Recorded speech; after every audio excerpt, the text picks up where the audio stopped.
À partir de quand quelque chose d'historique cesse d'être pertinent ou intéressant? Salut, c'est Simon. Et aujourd'hui, je fais une exception à mon habitude. Je vous parle d'un livre qui n'est pas disponible en français ou pas encore. Je vous donne mes impressions de lecture de The Never Ending Wrong de Catherine Ann Porter. À la fin de la dernière capsule, je vous avais un peu annoncé que j'irais voir si ce livre était disponible. Et voilà, il l'était et je l'ai lu. C'est pas très gros, ça se lit très rapidement. C'est un essai publié en 1977 qui raconte des événements qui se sont passés en 1927. Il s'agit des réflexions que Catherine Ann Porter, qui a 85 ans en ce moment-là, fait sur le procès de Sacco et Vanzetti dans les années 20. Nicolas Sacco et Bartolomeo Vanzetti sont deux immigrants italiens aux États-Unis. Ils ont fait partie d'un groupe anarchisme. En 1921, il y a eu un vol de banque avec un meurtre de gardien. Ils ont été tous les deux arrêtés. Le premier procès s'est fait rapidement. Ils ont été condamnés parce qu'ils étaient italiens, immigrants et anarchistes, bien davantage que pour les preuves qu'il y avait contre eux. Il y a eu plusieurs appels, des comités pour soutenir leur défense, énormément de manifestations partout dans le monde. C'est un cas qui a eu beaucoup de visibilité et qui est important dans l'histoire de la pensée anarchiste. Et finalement, en 1927, ils ont été exécutés. Aujourd'hui, quand on lit un peu autour, et je ne suis pas du tout un expert, plusieurs personnes croient que Sacco était coupable, qu'il avait lui-même tiré la gâchette, que Vanzetti était dans la cellule, peut-être dans l'organisation du coup, mais qu'il n'avait pas lui-même commis le meurtre. Il y a encore évidemment un doute là-dessus. Une chose était toutefois claire, c'est que le procès n'a pas été fait pour les actes. Et le grand scandale là-dedans, et le never ending wrong du titre, c'est le crime qu'un État persécute certains de ses citoyens pour leur pensée politique et non pour les actes qui leur sont reprochés. Catherine Ann Porter, je vous ai fait sa biographie dans la dernière vidéo, vivait entre les États-Unis et le Mexique à cette époque. Elle était touchée par ce procès injuste et lors d'un voyage à New York, elle a tout simplement décidé de suivre différentes personnes qui s'en allaient à Boston pour militer contre l'injustice de ce procès. Elle avait 37 ans, ça se passe en 1927. Elle a joint une cellule, elle a appris par la suite que c'était une cellule communiste et non anarchiste. Elle avait pour tâche de retranscrire les lettres de Sacco et de Vanzetti. Elle nous dit d'ailleurs que c'est une correspondance à lire. Et aussi, elle allait manifester tous les jours et se faisait arrêter tous les jours. Ce livre-là est fascinant parce que c'est une femme de 85-87 ans qui réfléchit sur ce qui s'est passé 50 ans plus tôt. Dans les années 20, elle a écrit des notes, des papiers, des réflexions là-dessus. Elle a gardé ça pendant des années. Ça a été dans un tiroir, dans une fonte corbeille. Elle les a jamais jetés. Donc cet essai-là est écrit à partir de ces fragments qu'elle retrouve ou qu'elle ressort et aussi de sa distance de femme de 85-87 ans qui réfléchit là-dessus. D'un côté, on a des éléments qui se passent vraiment dans le vif de la chose, pas avec une perspective sur le procès, les idées, les idéaux, mais bien le concret du au jour le jour de ce qu'elle vit, et la distance que donne l'âge et la sagesse et les réflexions politiques qui ont évolué.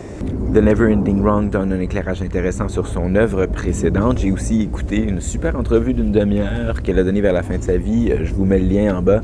Ça vaut la peine de regarder si le personnage vous intéresse. Une vieille dame super sympathique. J'ai dit dans la dernière capsule que j'avais l'impression que c'est une écrivaine sociale qui aborde des thèmes peu abordés, qui s'occupe des gens marginalisés, santé mentale, xénophobie, ainsi de suite. Et j'ai aussi dit qu'elle a fréquenté les révolutionnaires mexicains. Mais ici, on voit qu'elle se définit dans l'ensemble de sa vie sur le plan politique comme libérale, et elle précise, pas dans le sens négatif, mais aussi on voit que dans sa trentaine, elle avait des affinités avec les idéaux anarchistes, peut-être même communistes. Donc, ceci éclaire cela. J'ai beaucoup aimé les réflexions politiques là-dedans, parce que ça n'est pas sur le process, mais c'est bien sur ce qu'elle a vécu, ce qu'elle a entendu, ce qu'elle a ressenti.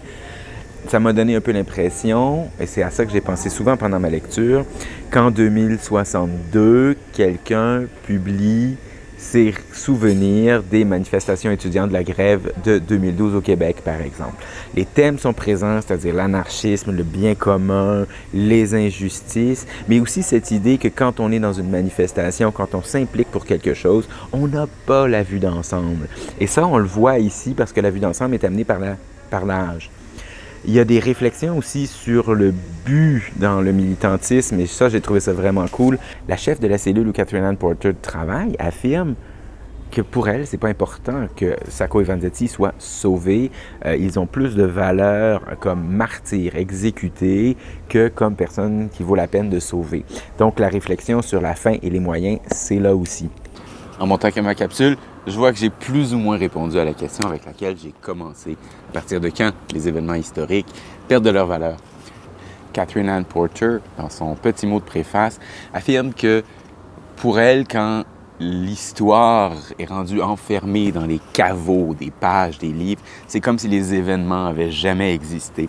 Et elle écrit ce livre pour qu'il dure plus longtemps que les listes meilleurs vendeurs et que son petit ouvrage nous permette de connaître l'histoire de Sacco et Vanzetti pour toujours. Je pense pas que ce soit le livre le plus lu, le plus connu de Catherine Ann Porter. Personnellement, j'ai une autre vision des choses. Oui, il y a des livres qu'on oublie, et moi, je trouve que à chaque fois qu'on lit un livre, on s'intéresse à un événement de l'histoire, il est de nouveau au présent.